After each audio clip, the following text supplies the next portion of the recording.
Ahojte, zdravím vás znova z Ekoparku v Piešťanoch a dneska by som vám chcela predstaviť ďalšie naše veľmi zaujímavé zvieratko a tentokrát ide o tapíra juhoamerického. Tapír patrí do samostatnej čelade tapírovité a zaraďujeme ho do radu nepárnochkopytníky. V tomto rade sa nachádzajú aj nosorožcovité a koňovité, ktoré sú zároveň aj tapírovi najbližší príbuzní. Sú to veľké bylinožravce, ktoré sa živia najmä rastlinnou potravou.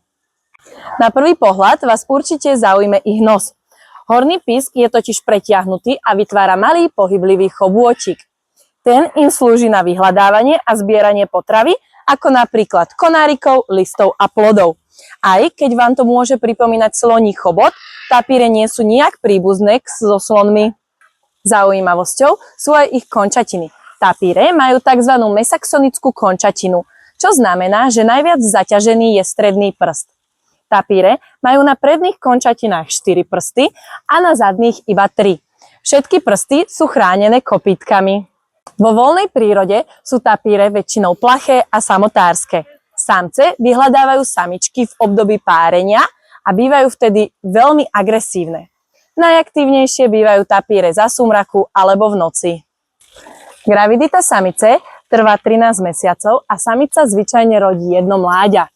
Vedeli ste, že mláďatá sa rodia so pruhovaným alebo škvrnitým sfarbením, ktoré im slúži na maskovanie v pralese? Toto sfarbenie približne strácajú v 5. až 8. mesiaci. Ich prirodzeným prostredím je amazonský dažďový prales v Južnej Amerike, kde sa pohybujú najmä v blízkosti riek a jazier.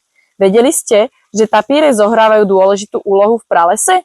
Keďže konzumujú veľa plodov, rozširujú semená rastlín po lese a tým pomáhajú obnovovať prales. Vedeli ste, že tapíre sú aj napriek svojej veľkosti veľmi dobrí potápači a plavci? Keď sa cítia v ohrození, alebo keď sa chcú schladiť, skočia do vody a dokážu vydržať nejaký čas aj pod hladinou. Okrem toho sú aj veľmi dobrí bežci, takže im nerobí problém uniknúť pred nebezpečenstvom. Otázka na záver. Vedeli by ste odhadnúť, koľko môže vážiť dospelý tapír juhoamerický? Dúfam, že sa vám toto video páčilo a ak by ste chceli vidieť ďalšie, nezabudnite hodiť odber. Ekopark, tu je svet, čo máš tak rád. Ekopark, poď sa hrať a poď sa smiať. Ara lieta, farby má, vysoko sa otáča, plameňak sa usmieva, pri jazierku postáva. Ekopark.